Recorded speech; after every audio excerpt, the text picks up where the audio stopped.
Bismillahirrahmanirrahim. Assalamualaikum warahmatullahi wabarakatuh. Yang terhormat Ibu Kepala Sekolah SD Muhammadiyah Kauman, yang terhormat Bapak Ibu Guru, peserta desiminasi pada siang hari ini. Alhamdulillah, pertama-tama marilah kita panjatkan rasa syukur kita kehadirat Allah Subhanahu wa Ta'ala, yang mana pada kesempatan siang hari ini kita bisa bertemu di tempat ini dalam rangka desiminasi yang akan dilaksanakan oleh guru penggerak Ibu Ambar. Salawat dan salam senantiasa kita haturkan kepada junjungan kita Nabi Agung, Nabi besar Muhammad Sallallahu Alaihi Wasallam. Mudah-mudahan kita semua mendapatkan syafaatnya di hari akhir nanti.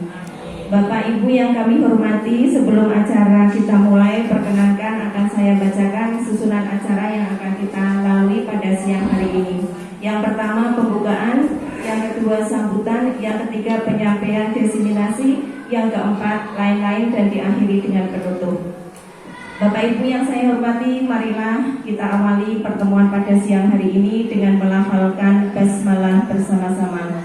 Bismillahirrahmanirrahim. Terima kasih, mudah-mudahan pertemuan kita pada siang hari ini bisa berjalan dengan lancar. Selanjutnya sambutan yang akan disampaikan oleh Kepala Sekolah SD Muhammadiyah Kauman, yang terhormat kepada Ibu Layin MPD, kami persilahkan.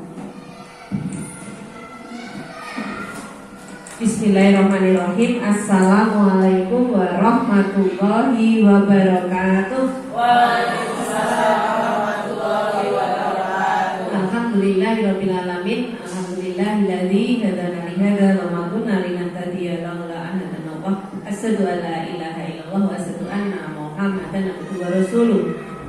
Ibu Ambar Sri Widayati SPD yang kami hormati, dan kemudian Bapak Ibu Guru karyawan SD Muhammadiyah Kauman yang kami banggakan dan kami cintai. Monggo yang pertama selalu kita panjatkan puji syukur kehadirat Allah Subhanahu wa Ta'ala yang telah melimpahkan rahmat dan hidayahnya, sehingga alhamdulillah pada kesempatan hari ini kita semuanya bisa menghadiri acara desiminasi guru penggerak SD Muhammadiyah Kauman yang tercintai. Salawat dan salam selalu kita curahkan pada junjungan Nabi Muhammad Sallallahu Alaihi Wasallam. Bapak Ibu yang kami hormati, sebagaimana yang telah kita sepakati di koordinasi minggu kemarin, bahwa hari ini adalah acara desiminasi guru penggerak, di mana nanti materinya berkaitan dengan budaya positif, disiplin positif. Bapak Ibu, ini memang benar tugas dari Bu Ambar sebagai guru penggerak di SD Muhammadiyah Kauman. Akan tetapi mari untuk kemudian ini memang didesiminasikan, diimbaskan kepada seluruh warga sekolah. Nah, warga sekolah itu ada kepala sekolah, ada guru, ada karyawan, ada siswa, dan mungkin Bapak Ibu orang tua wali. Nah, untuk sekarang ilmu sudah ada di Bu Ambar untuk kemudian diimbaskan, didesiminasikan kepada kita Bapak Ibu guru karyawan, dengan harapan dan dengan tujuan tentunya ketika kita semuanya mengetahui apa itu budaya positif, maka kita nanti terutama Bapak Ibu guru di kelas bisa memberikan atau mengimbaskan apa yang disampaikan oleh Bu Ambar ini di kelasnya masing-masing. Kalau saya tentunya berkaitan dengan kepala sekolah, mungkin saya akan mengimbaskan kepada seluruh warga. Ketika Bapak Ibu guru kelas, Bapak Ibu guru mata pelajaran mengimbaskan atau mengajarkan budaya positif ini kepada putra-putri panjenengan, insya Allah nanti putra-putri kita di rumah pun juga akan melaksanakan budaya positif ini, sehingga orang tua nanti juga akan melakukan budaya positif di rumahnya masing-masing, sehingga ada keberlanjutan dari budaya positif ini. Bapak Ibu yang kami hormati, benar ini kita mulai dari sekolah dengan cara seperti ini. Harapannya nanti kita akan matur kepada komite sekolah supaya ketika pengajian dan konsultasi belajar ada tema disiplin positif atau budaya positif ini yang diberikan kepada orang tua, sehingga nanti akan gayung bersambut. Dari sekolah sudah mendapatkan dari Bu Ambar, kemudian nanti orang tua bisa berkaitan dengan disiplin, pemateri atau narasumber tidak hanya Bu Ambar, tetapi mungkin yang lebih senior dari Bu Ambar berkaitan dengan budaya positif ini. Monggo Bapak Ibu, dengan adanya ini matur nuwun kepada Bu Ambar yang sudah nanti memberikan materinya. Terima kasih, dan kemudian mari kita ikuti kegiatan ini dengan sebaik-baiknya. Jika ada pertanyaan dan sebagainya berkaitan dengan materi ini, monggo nanti dipersilahkan. Harapannya mari bersama-sama, baik saya selaku yang diamanai di sini maupun Bapak Ibu guru, karyawan, seluruh warga sekolah untuk bisa melaksanakan disiplin positif atau budaya positif ini. Tentunya nanti setelah diperjelas oleh Bu Ambar, insya Allah kita semuanya bisa melaksanakan dengan lapang dada, senang hati, dan membuat anak didik kita juga melakukan dengan senang hati. Mungkin itu saja dari saya. Matur nuwun Bapak Ibu, sudah semuanya rawuh untuk acara di hari ini. Terima kasih. Assalamualaikum warahmatullahi wabarakatuh.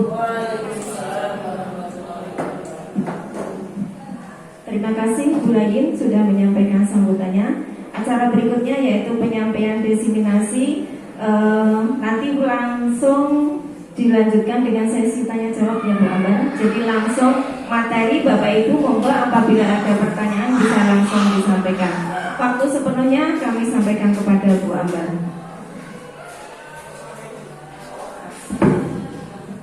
Bismillahirrahmanirrahim. Assalamualaikum warahmatullahi wabarakatuh.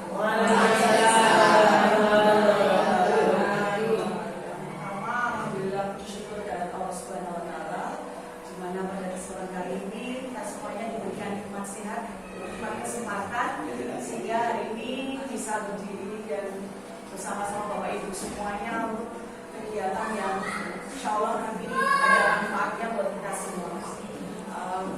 Salawat serta salam, moga kita tidak pernah lupa menghasilkan kepada junjungan kita Nabi Muhammad sallallahu alaihi wasallam. Yang kedua, Ibu Bapak, terima kasih atas waktunya dan kesempatannya. Hari ini kami yang berdiri di sini bukan merasa yang paling bisa, paling menguasai, tidak, tapi kita sama-sama belajar. Kebetulan kami mendapatkan pengetahuan ini dari program calon guru penggerak. Mudah-mudahan apa yang sudah kami peroleh dan kami pelajari di modul 1T4 ini bisa berbagi dengan panjenengan semua. Siapa tahu nanti pengetahuan dari kami ada yang kurang tepat dan Bapak Ibu bisa melengkapinya. Sama-sama kita saling belajar. Mungkin nanti sama mohon maaf saya akan juga keliling ke panjenengan semua yang jelas. Tidak usah tegang, karena aura tegangnya sampai ke saya juga lebih tegang. Tapi insya Allah nanti dengan kita lebih happy apa yang akan kita lakukan, insya Allah nanti sampai pada tujuannya. Bapak Ibu semuanya, hari ini kami mendapatkan tugas yaitu diseminasi pendidikan penggerak terkait dengan budaya positif. Nah, sebelum saya lanjut ke yang berikutnya, sebagai pemanasan ini Bapak Ibu, ada yang bertanya-tanya ini budaya positif itu yang budaya bagaimana? Nah, supaya penasarannya nanti terjawab, biar nggak kaku dulu, ada hal yang akan kita lakukan dulu.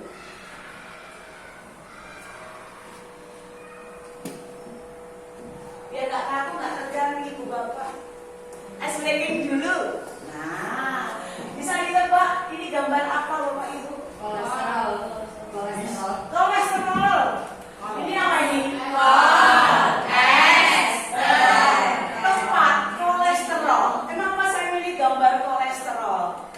Nah, ini luar biasa kegiatan kita bertubi-tubi. Mudah-mudahan kolesterol tidak hinggap di tubuh kita.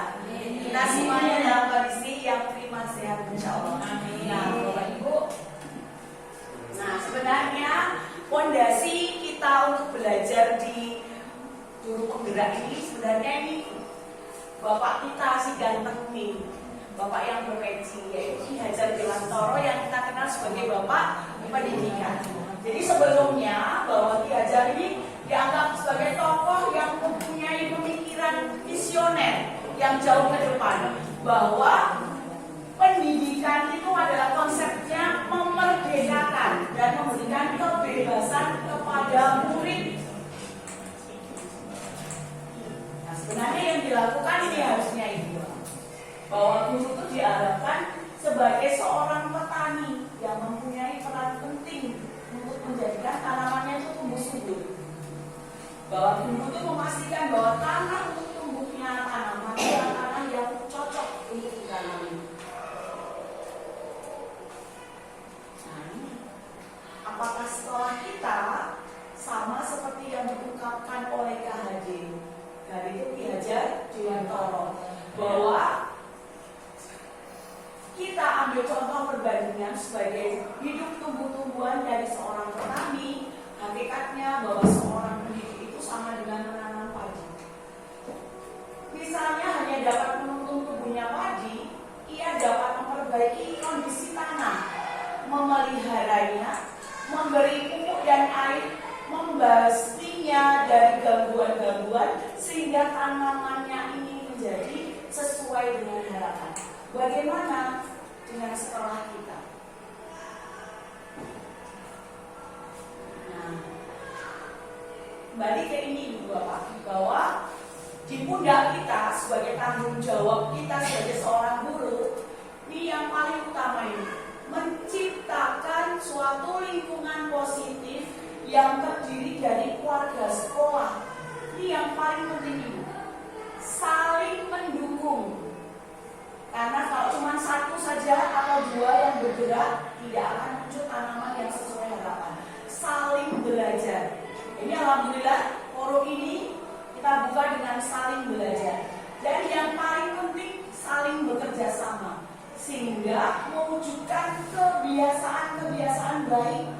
Dari kebiasaan ini muncul karakter-karakter yang baik, dan akhirnya dari karakter tersebut menjadi kebiasaan. Karena hakikatnya budaya positif itu adalah merupakan kebiasaan. Awalnya dari kebiasaan, akhirnya menjadi karakter, kemudian menjadi sebuah budaya. Nah, ini yang tadi disampaikan Bu Lain dan menjadi poin utama hari ini, yaitu tentang budaya positif. Sebenarnya dalam teori budaya positif itu ada 7 Bapak Ibu yang harus kita pelajari. Tidak perlu semuanya, tapi nanti kita sharing bersama, ada 7 yang akan kita kupas nanti dengan praktek nanti, biar lebih mantap. Yang pertama ada teori disiplin positif dan nilai-nilai kebajikan. Yang kedua ada teori motivasi.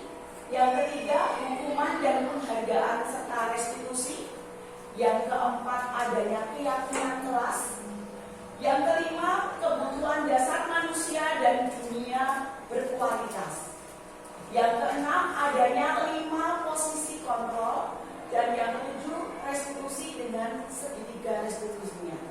Sebenarnya Bapak Ibu semuanya, saya yakin sudah pernah melaksanakan ini semua. Akan tetapi karena ini belum masuk, ini yang mana? Nanti kita kupas satu persatu. Kita mulai dari disiplin positif dan nilai kebajikan universal. Bapak Ibu, ketika kita mendengarkan kata disiplin, ketika kita mendengarkan kata disiplin, apa yang ada dalam benak Bapak Ibu semua? Disiplin itu biasa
Ibu Bapak menumbuhkan motivasi intrinsik.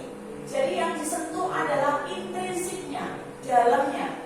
Ketika hanya yang di luar saja yang disentuh, akan berniat hanya kepatuhan saja, bukan sebagai sebuah budaya. Nah, nilai-nilai yang menggerakkan motivasi intrinsiknya ini tadi, ini sebenarnya muncul dalam nilai dalam profil pelajar Pancasila. Ada beriman, bertakwa, sampai kreatif. Anda pasti hafal nih, ada lagunya. Yang paling penting adalah nilai-nilai yang terakhir ini, kejujuran, percaya diri, dan integritas. Ya, yang kedua ini Bapak Ibu,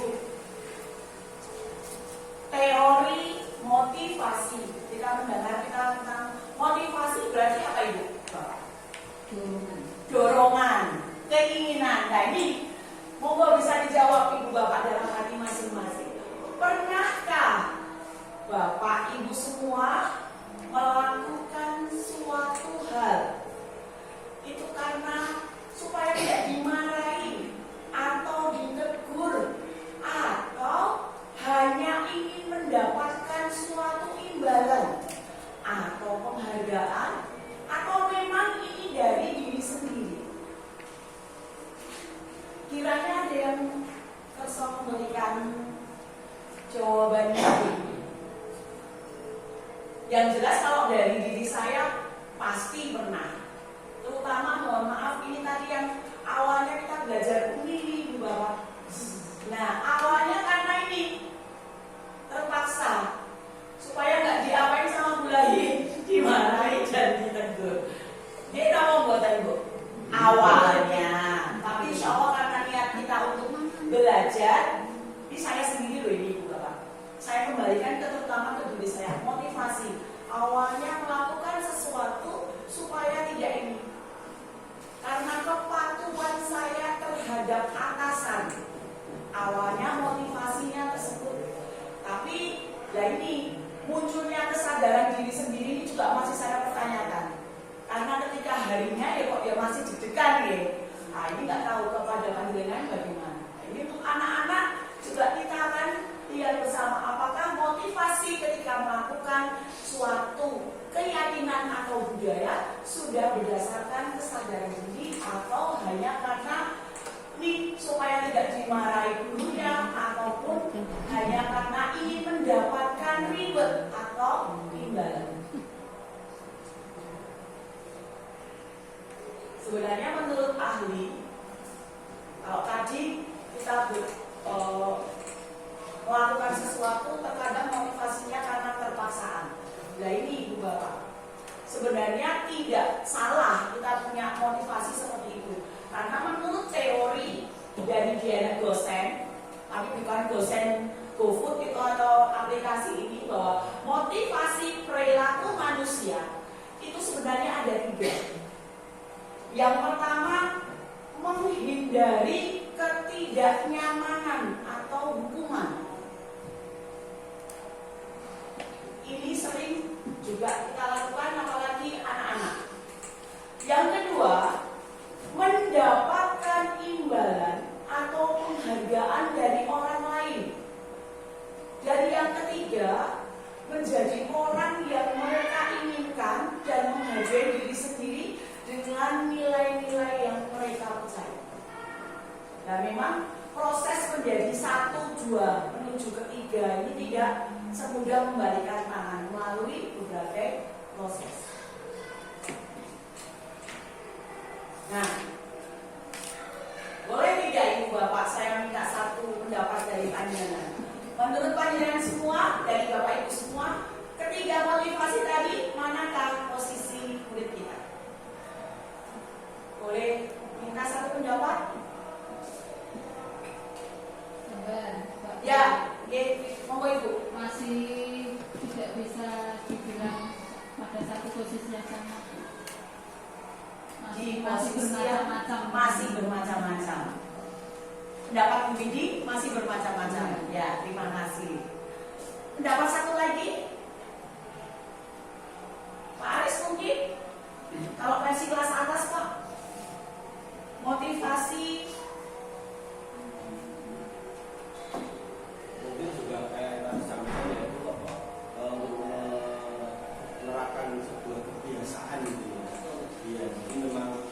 memang berbagai karakter siswa yang ada di sekolah kita kan, sehingga ada anak yang mungkin sudah tanpa terpaksa bisa menjalankan kewajiban sebagai seorang pelajar dan sebagainya, tapi ada yang memang satu dua anak yang memang harus dipaksa sehingga untuk menjadi terbiasa. Ya. Jadi memang kita yang harus menyesuaikan bagaimana karakter tiap siswanya, walaupun dengan cara yang memang secara umum kita terapkan secara bersama-sama di dalam kelas. Ya, terima kasih. Ya, memang motivasi itu memang tergantung juga kembali kepada individunya masing-masing. Kita lanjut dulu. Nanti akan ketemu jawabannya di slide berikutnya. Oke. Bapak Ibu, ini kita lanjutkan untuk yang berikutnya, yaitu tentang penghargaan dan hukuman, kembali kepada motivasi tadi. Menurut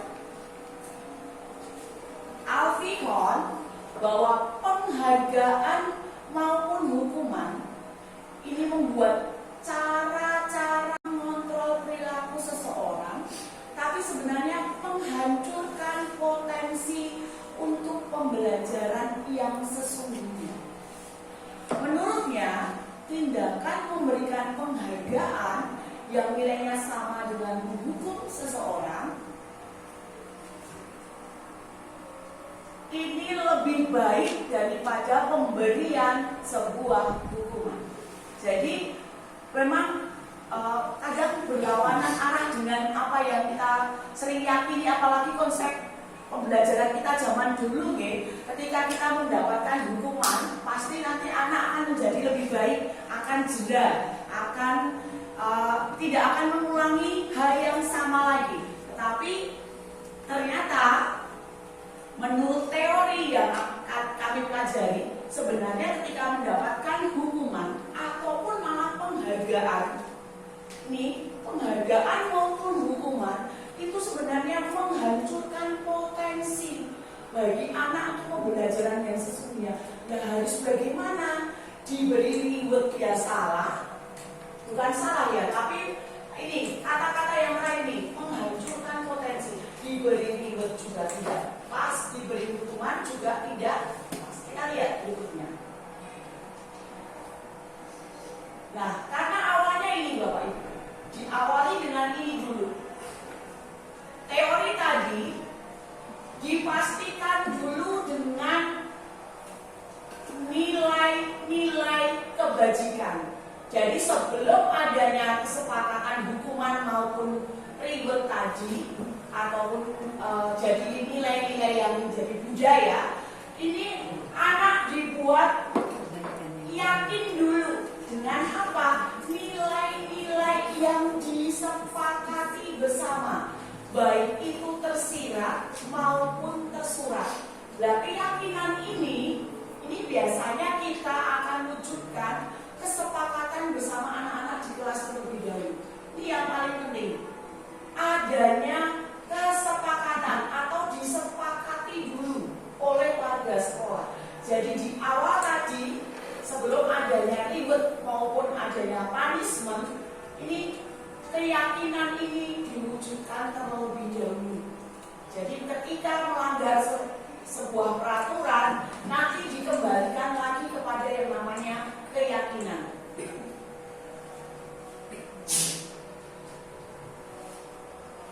Nah, yang teori yang kelima ini adalah kebutuhan dasar manusia. Ketika seseorang, mohon maaf, anak yang saya salah satu melanggar peraturan, itu asumsinya ketika melanggar ataupun tidak sesuai dengan aturan, biasanya mereka ada satu hal dari kebutuhan dasar manusianya ini yang tidak terpenuhi. Jadi 5 kebutuhan dasar manusia nanti selain keyakinan yang kita lihat, 5 kebutuhan dasar manusianya apakah sudah dipenuhi atau belum. Yang pertama yaitu bertahan hidup, kebutuhan kasih sayang dan rasa diterima ini yang sering menjadi PR kita bersama ini. Yang ketiga kebebasan, yang keempat kesenangan, dan yang kelima penguasaan, power. Nah, ketika anak-anak yang di kelas kok berkuasa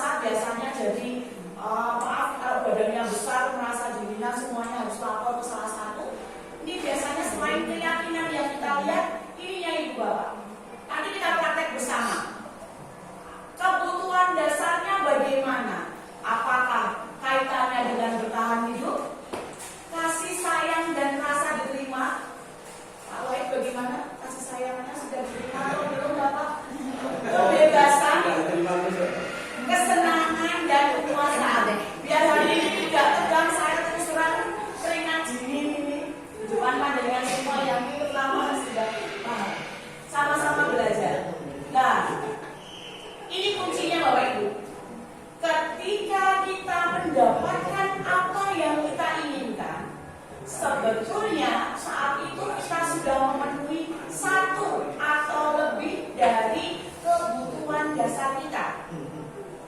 Jadi kalau kita sudah dapat sesuatu, ini sebenarnya kita sudah mendapatkan satu atau lebih dari kebutuhan dasar kita. Demikian bagi seorang murid, jika melakukan suatu perbuatan yang bertentangan dengan nilai-nilai kebajikan atau melanggar peraturan, itu sebenarnya karena mereka gagal memenuhi kebutuhan dasar mereka. Kalaupun tidak gagal memenuhi kebutuhan dasar mereka, mereka tidak terpenuhi kebutuhan dasarnya. Jadi ketika ada anak yang tanda kutip melakukan kegiatan yang bertentangan dengan nilai-nilai kebajikan, nanti kita bisa lihat kebutuhan dasar apakah yang mereka tidak penuhi. Yang keenam teorinya Ibu Bapak yaitu restitusi. Ada 5 posisi kontrol. Yang pertama, sebenarnya restitusi itu apa? Restitusi itu adalah proses menciptakan, bukan mengembalikan yang uang sakit dokter atau rumah sakit. Ini restitusi adalah kondisi yang diciptakan untuk bagi siswa itu untuk memperbaiki kesalahan, mengembalikan itu. Kalau kita kan mengembalikan biaya rumah sakit yang atau berobat yang kita keluarkan, tapi kalau ini menciptakan kondisi untuk memperbaiki kesalahan, itu namanya restitusi. Nah sebenarnya mereka yang melakukan kesalahan itu bisa kembali ke kelompok mereka dengan karakter yang lebih kuat. Jadi diterima dengan kelompoknya, bukan menjadi karakter yang superior, tetapi karakter yang lebih kuat yang memahami bahwa keyakinan yang sudah disepakati kemarin sudah dilanggar dan tidak akan dikurangi kembali. Ini untuk restitusi. Restitusi itu juga merupakan proses kolaboratif. Dia perlu kerjasama yang mengajarkan murid untuk mencari solusi untuk masalah dan membantu murid berpikir tentang orang seperti apa yang mereka inginkan dan bagaimana mereka harus memperlakukan orang lain. Ini Bapak Ibu yang terus terang sebenarnya panjenengan itu sudah melakukan, tetapi ini tidak ngeh atau tidak klik bahwa ini sebenarnya restitusi, bahwa anak-anak itu setelah kita carikan solusi dari masalahnya juga akan diajak berpikir apa toh yang mereka sebenarnya inginkan, kenapa kok mereka melakukan kesalahan kemarin, dan bagaimana anak-anak ini akan memperlakukan orang lain ketika dia melakukan kesalahan yang dia juga pernah lakukan. Nah ini ada 5 posisi kontrol dulu. Yang pertama ini Ibu Bapak, peluitnya Pak Wahid sebagai penghukum. Yang kedua, membuat rasa bersalah. Nanti kita lihat kita sebagai apa ini nanti. Yang ketiga sebagai teman. Yang keempat sebagai pemantau. Dan yang kelima sebagai manajer.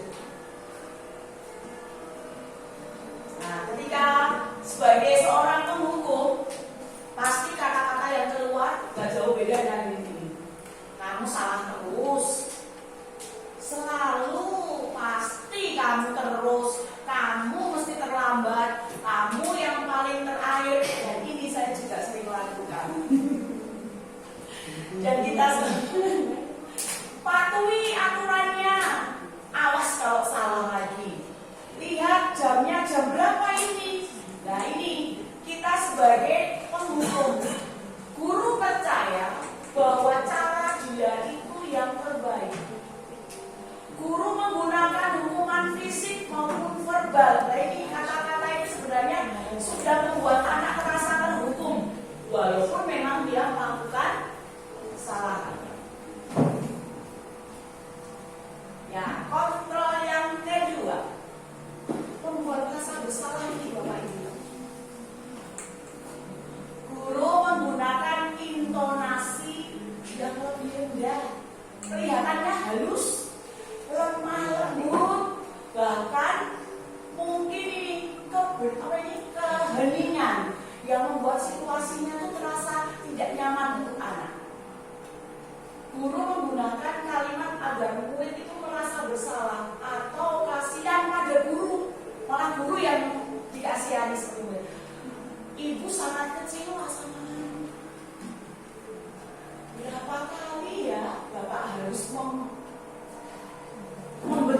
kamu?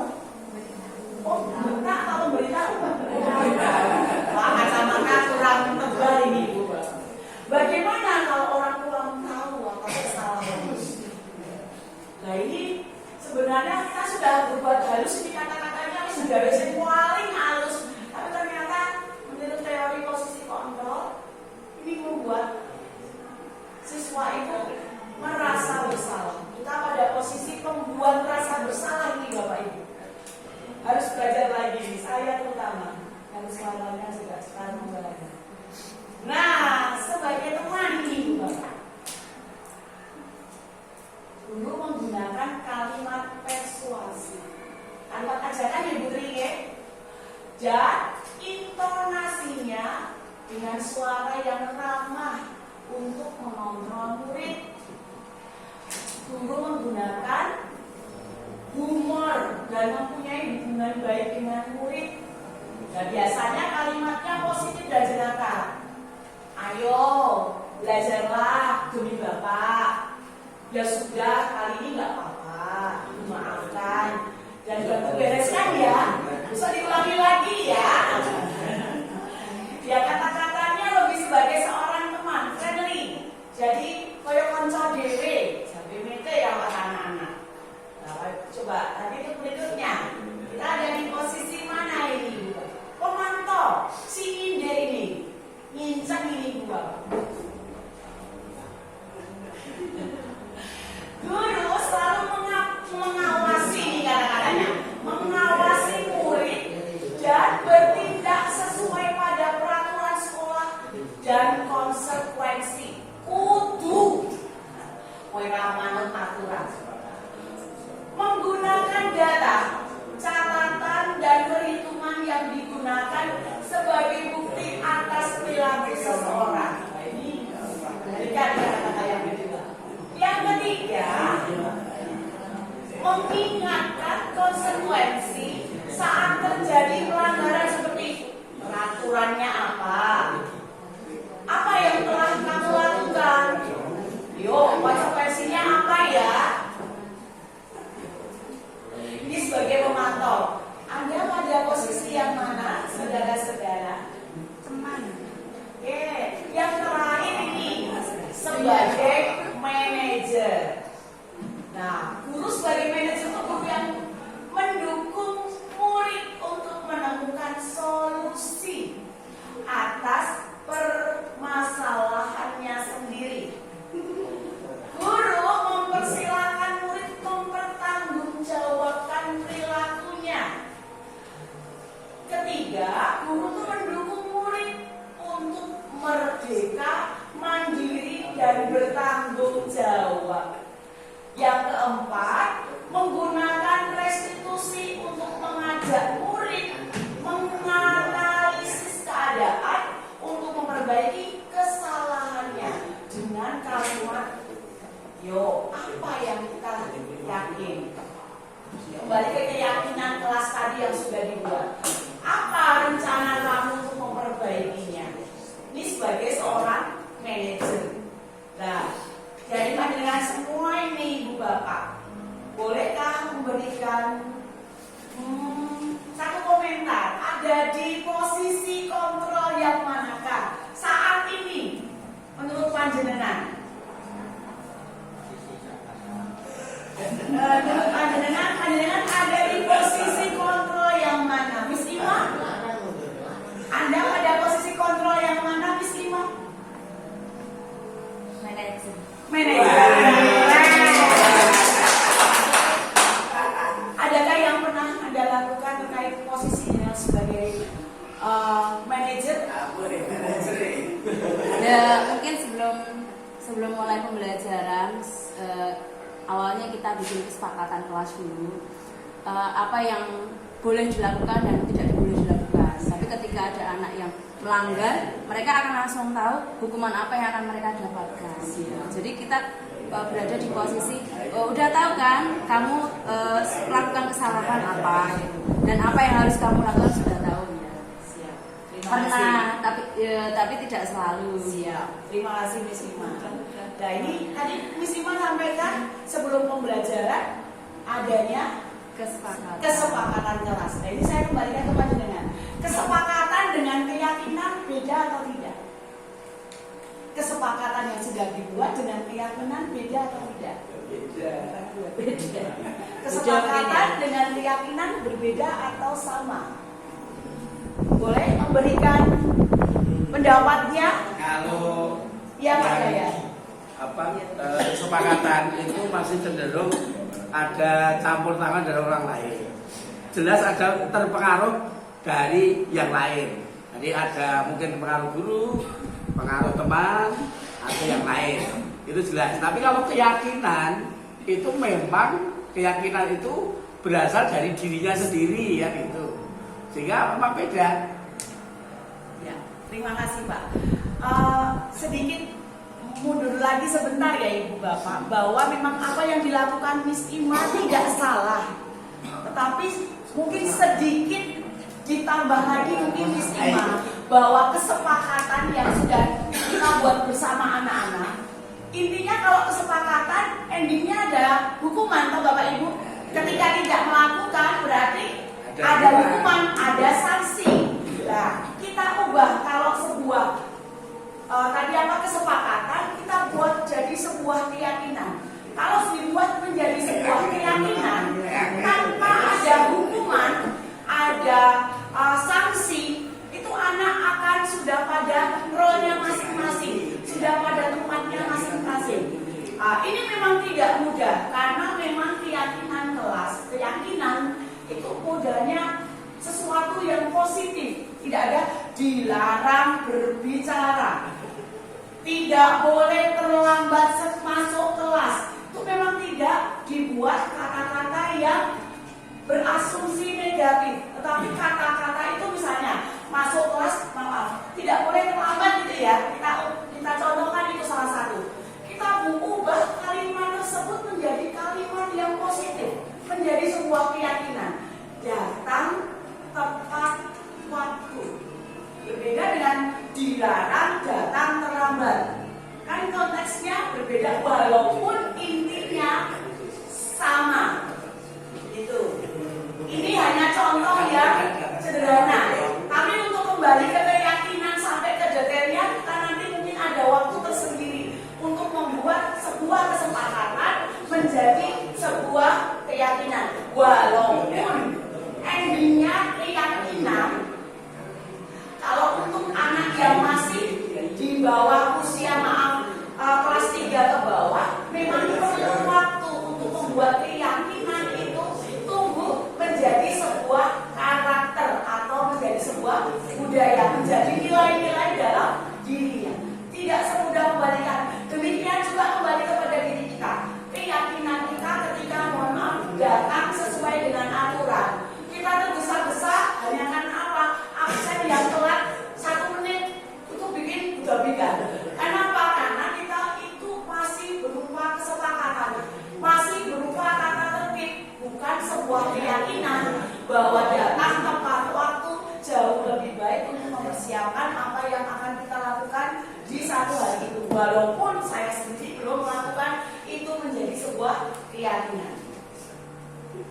Memang tidak mudah, tapi memang keyakinan. Gimana Ares memang susah membuat menjadi sebuah keyakinan. Ya, ya. Menelaah dari yang disampaikan Pak Siap. tentang keyakinan sama kesepakatan. Siap. Memang berbeda konteksnya karena kan keyakinan itu lebih cenderung untuk diri sendiri, berhubungan dengan diri Iya, sendiri. memang. Tapi kan kita di sini dalam konteks belajar, Iya. di mana dalam satu ruangan kelas itu tidak kita sendiri.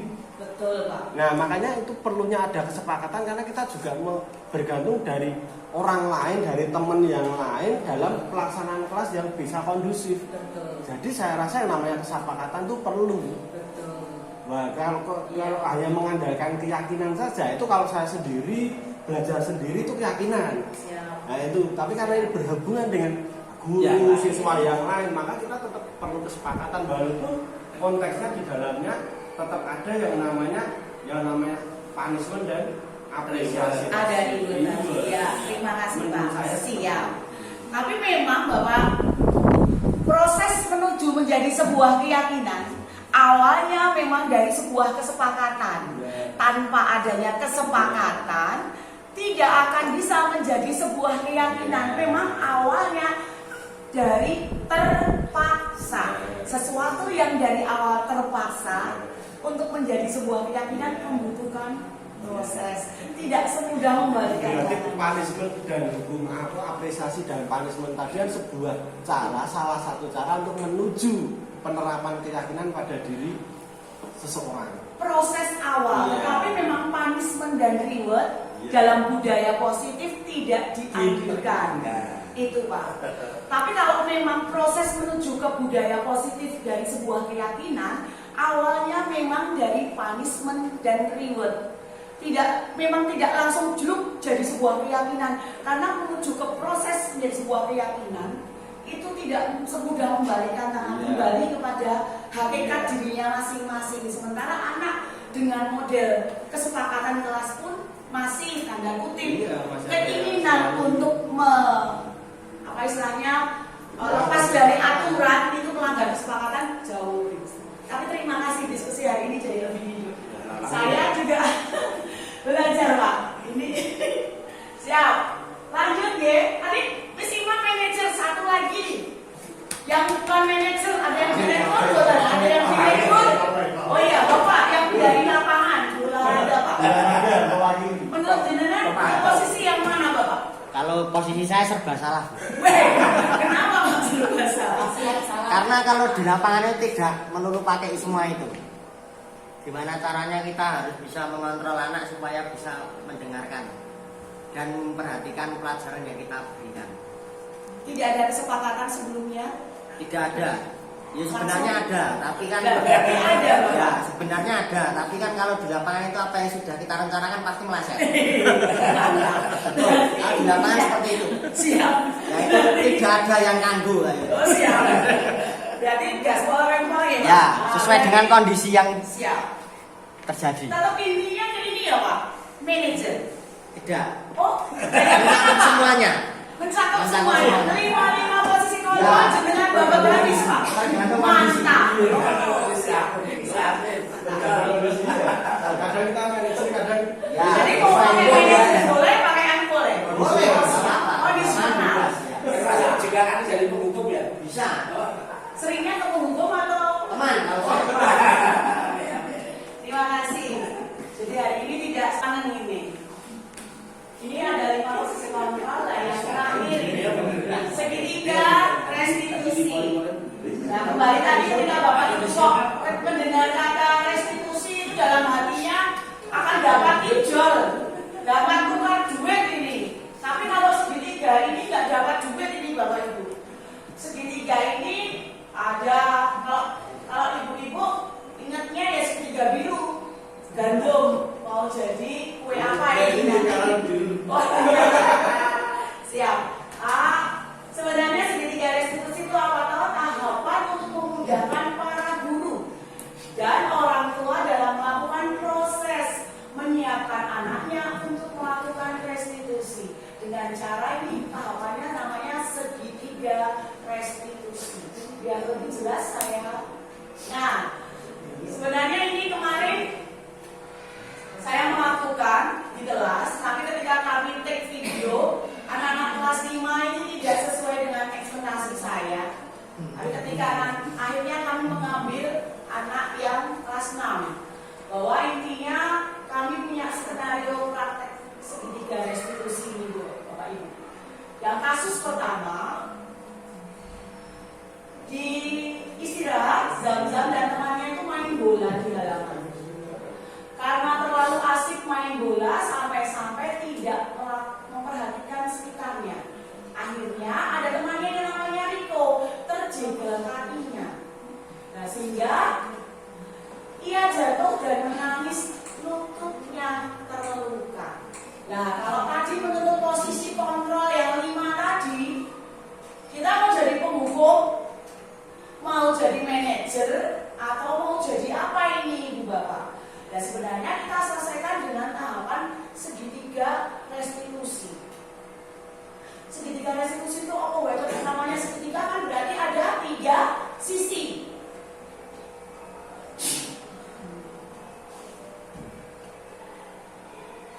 Nah ini sebenarnya skenario saya ya, waktu itu kami tayangkan untuk aksi nyata yang segitiga restitusi. Intinya ini kami praktekkan menjadi sebuah video.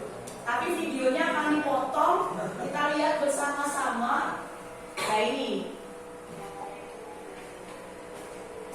untuk teks karena Mas Zamzam tidak hafal-hafal. Jadi nggak dengar nggak?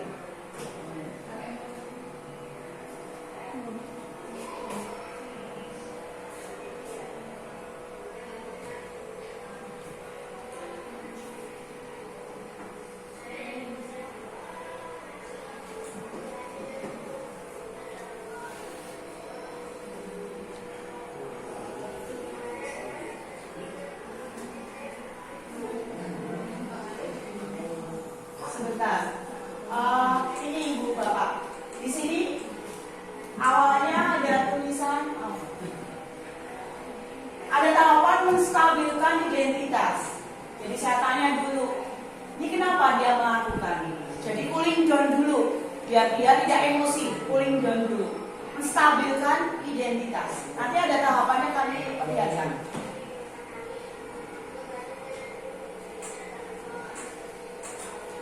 Jadi saya tanya,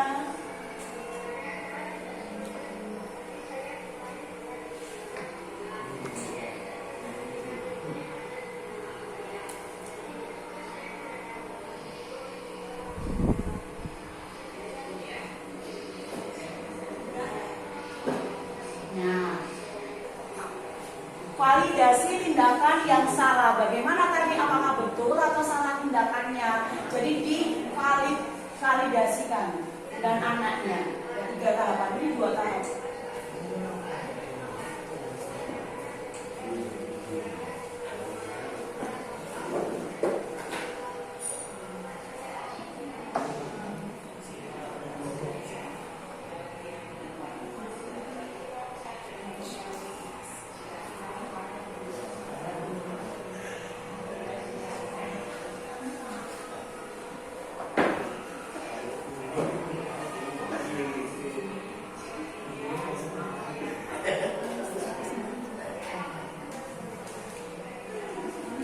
Nah, kembali yang terakhir menanyakan keyakinan. Benar nggak tadi? Kembali sekali lagi keyakinan dan keyakinan. Ini ada 2. Nah, sebenarnya ini Ibu Bapak. Apa yang kita bisa ambil ketika kita mempelajari restitusi? Restitusi itu membantu murid untuk mengontrol dirinya menjadi lebih baik. Ia menjadi lebih memiliki tujuan dan mempunyai disiplin positif untuk memulihkan dirinya setelah berbuat salah. Jadi tidak mengejar diri bahwa anak diberi label kamu itu salah. Yang kedua, melalui pendekatan restitusi, ketika murid berbuat salah, guru akan menanggapi dengan mengajak murid untuk berefleksi. Sekali lagi berefleksi. Ini yang selama ini kita jarang lakukan. Sebenarnya di setiap akhir pembelajaran minimal kita berefleksi, merefleksikan apa yang sudah kita lakukan. Demikian juga ketika kita menyelesaikan masalah dengan siswa, mengajak siswa untuk berefleksi tentang apa yang dapat mereka lakukan. Ini yang paling penting Bapak Ibu, memperbaiki kesalahan sehingga mereka menjadi pribadi yang lebih baik dan menghargai dirinya.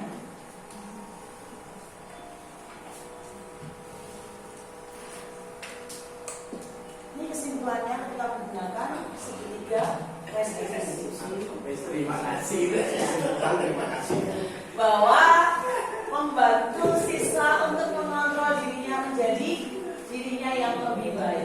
Ini mau mungkin lain waktu kita bisa praktek untuk segitiga restitusi dan membuat keyakinan kelas.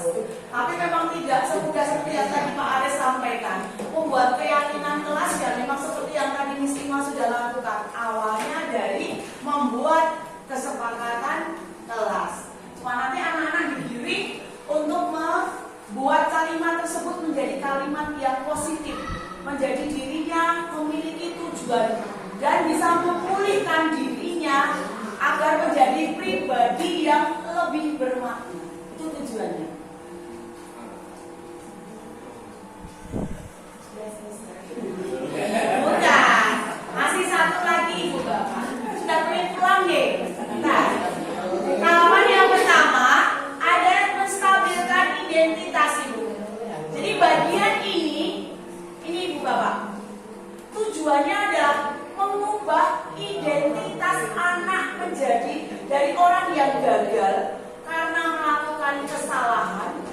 menjadi orang yang sukses. Tidak digonkan, kamu salah.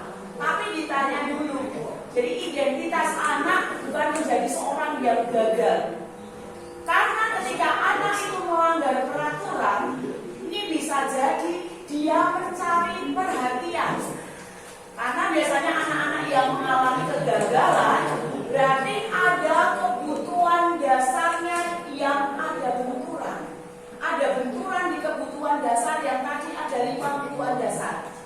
Nah, kalau kita mengkritik dia tanpa menstabilkan identitas terlebih dahulu, maka membuat anak tersebut dalam posisi gagal.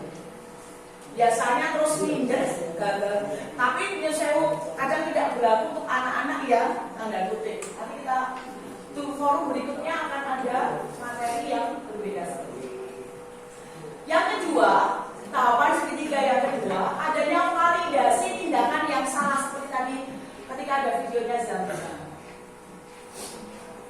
Kalimat ini biasanya terdengar asing bagi kita, tetapi ini adalah kalimat yang nadanya nanti ketika disampaikan itu tidak menghakimi, tapi ini akan memvalidasi kebutuhan mereka. Padahal kamu bisa loh melakukan yang lebih buruk dari ini ya, kaya wong dilulu. Tapi sebenarnya memberikan rangkulan sama anak tersebut. Yang kedua, kamu pasti punya alasan kenapa kamu melakukan hal itu. Yang ketiga, kamu patut bangga pada dirimu sendiri karena kamu telah melindungi sesuatu yang penting buatmu. Dan yang keempat, kamu boleh mempertahankan sikap itu, tapi kamu harus menambah sikap yang baru. Dan ini nanti yang sikap yang baru ini akan dilakukan di tahapan yang ketiga. Dan kalau anak ini menjadi lebih reflektif, ini kita harus meyakinkan anak. Kata-katanya ini, berbuat salah itu tidak apa-apa. Tidak ada manusia yang sempurna, nak. Saya juga pernah melakukan, tapi ini jujur, saya pun juga terasa berat karena ketika melihat ada anak yang melakukan kesalahan, segitiga restitusi ini memang sesuatu yang harus belajar lagi. Karena untuk menyampaikan kata-kata ini tidak semudah membalikan tangan. Ini yang nah, kembali lagi kepada keyakinan. Ya, apa yang membuat keyakinan kelas apa yang kita percaya? Keyakinan apa yang belum kamu tunjukkan? Nah, apakah tindakanmu mencerminkan keyakinan kelas tersebut? Nah, ini dari Budayati positif yang hari ini kita belajar. Mudah-mudahan membuat sekolah kita aman, nyaman, dan menyenangkan.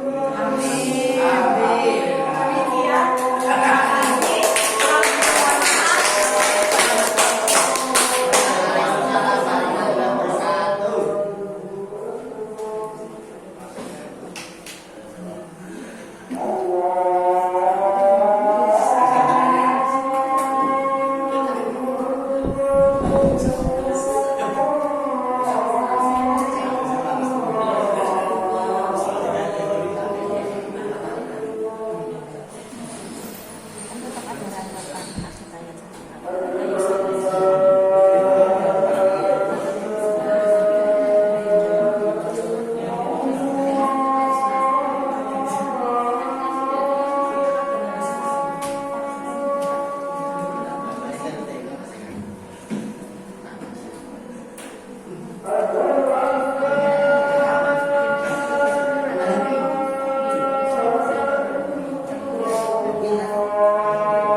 Bapak Ibu. Alhamdulillah, sekali lagi aplaus untuk Ibu Ambar. Alhamdulillah, terima kasih Bu Ambar. Materi hari ini, sharingnya hari ini, mudah-mudahan kita semua bisa mengambil manfaatnya. Bapak Ibu yang saya hormati, random acara berikutnya adalah tanya jawab. Tadi selama diskusi alhamdulillah kita sudah selama tadi penyampaian kita sudah sedikit banyak langsung berdiskusi. Mungkin ada yang perlu disampaikan, ditanyakan. Kalau tidak ada Pak Dayat yang perlu ditanyakan? Oh, tidak ada. Alhamdulillah, terima kasih Bapak Ibu. Acara demi acara sudah kita lalui, banyak hal yang sudah kita dapatkan sore hari ini. Marilah kita rasa sudah cukup. Marilah pertemuan pada siang hari ini kita akhiri dengan melafalkan hamdalah bersama-sama. Alhamdulillahirabbil alamin. Terima kasih sudah meluangkan waktu. Kita akhiri. Assalamualaikum warahmatullahi wabarakatuh.